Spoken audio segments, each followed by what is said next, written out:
이명박 전 대통령이 다시 수감될 것 같습니다. 대법원 2부가 10월 29일 특정범죄가중처벌법 위반 혐의로 기소된 이명박 전 대통령의 상고심 선고 공판에서 징역 17년, 벌금 130억 원, 추징금 57억 8천여만 원을 선고한 2심을 확정했기 때문입니다.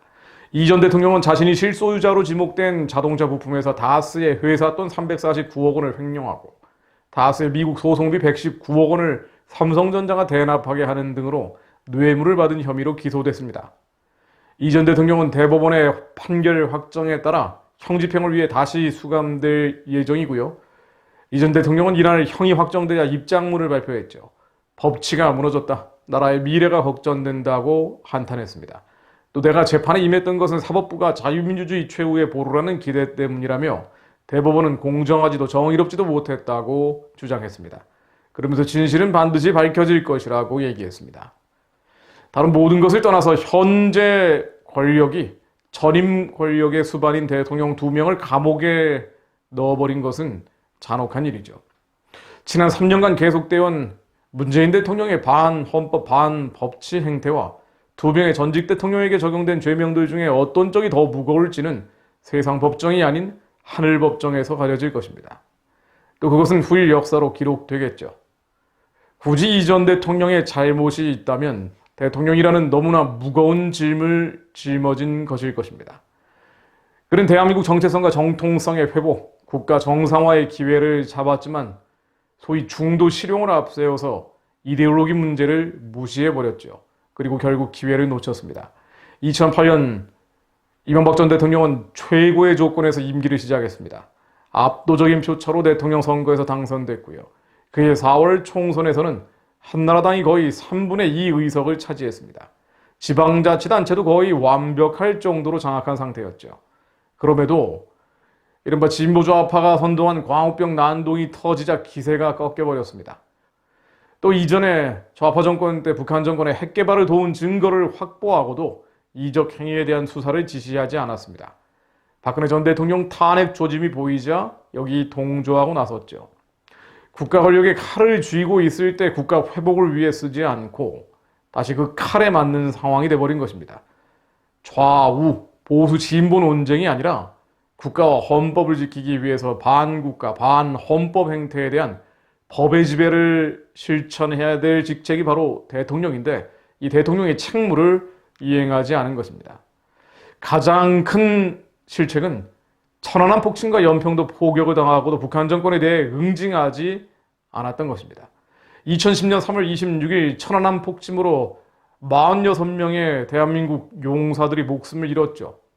우리 측 전문가는 물론 미국, 호주, 영국, 스웨덴 등 4개국 전문가 24명이 북한의 어뢰 잔해인 CHT-02D 잔해까지 끄집어 올리면서 북한의 도발임을 확인했습니다. 같은 해 5월 24일 이명박 대통령은 전쟁기념관에서 이렇게 얘기했죠. 북한의 추가적 군사 도발에 즉각 무력 대응할 것이라고 말입니다. 그러나 같은 해 11월 23일 북한이 연평도에 400여 발의 포탄을 쏟아붓고 3명의 군인과 국민을 살해했는데도 원점 타격도 응징하지도 않았습니다. 역사에 가장 큰 의미가 없습니다만 원점 타격, 응징했다면 어떻게 됐을까요? 당시의 도발은 김정은이 주도한 것으로 알려져 있습니다.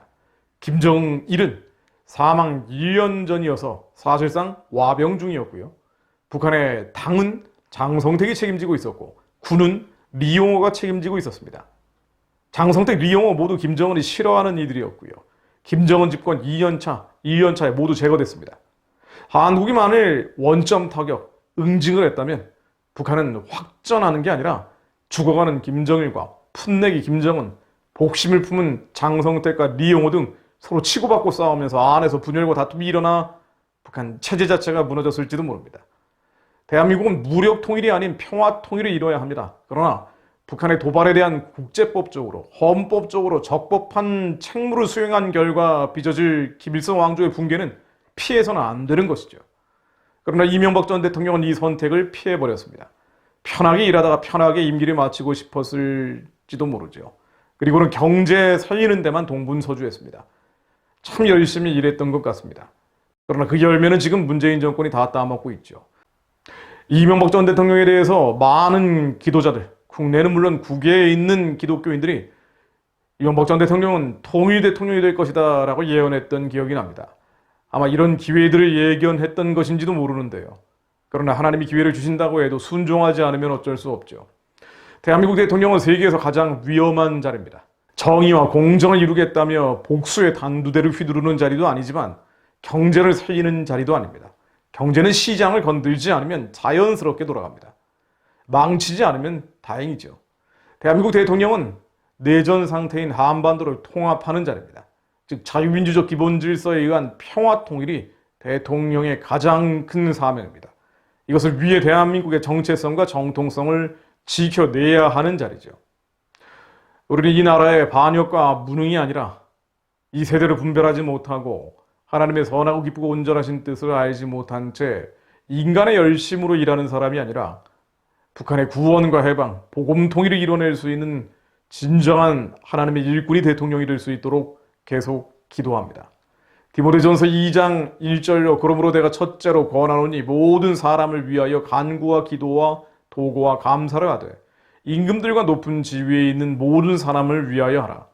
이는 우리가 모든 경건과 단정함으로 고요하고 평안한 생활을 하려 함이라. 이것은 명령입니다. 임금들과 높은 지위에 있는 모든 사람을 위해 간구와 기도와 도고와 감사를 하라고 하나님은 명령하고 계십니다. 또한 이 땅의 지도자들 역시 성경에 나와 있듯 하나님을 두려워하는 자들로 세워질 수 있도록 계속 기도해야 합니다. 출애굽기 18장 21절로 그들은 온 백성 가운데서 재덕이 겸전한 자 곧 하나님을 두려워하며 진실무병하며 불의한 일을 미워하는 자를 빼서 백성 위에 세워 천부장과 백부장과 50부장과 10부장을 삼아 모세의 장인이 들어가 모세에게 권면하는 이야기죠. 하나님을 두려워하며 진실무망하며 불의한 일을 미워하는 자를 지도자로 세우라는 것입니다. 하나님 아버지께 기도합니다. 하나님 이 나라와 민족의 모든 행사들을 주님께서 다 보고 계시고 또한 주님의 손바닥 위에 벌어지는 일임을 저희들이 알고 있습니다. 하나님이 없다 하는 이들이 주님의 선하신 뜻을 외면하고 그들의 죄악의 탑을 쌓고 있으나 하나님 아버지 모든 악이 예수 그리스도 이름으로 무너지게 하시고 이 땅에 다시 하나님을 두려워하며 진실무명하며 불의한 일을 미워하는 자들이 지도자로 세워지게 하옵소서.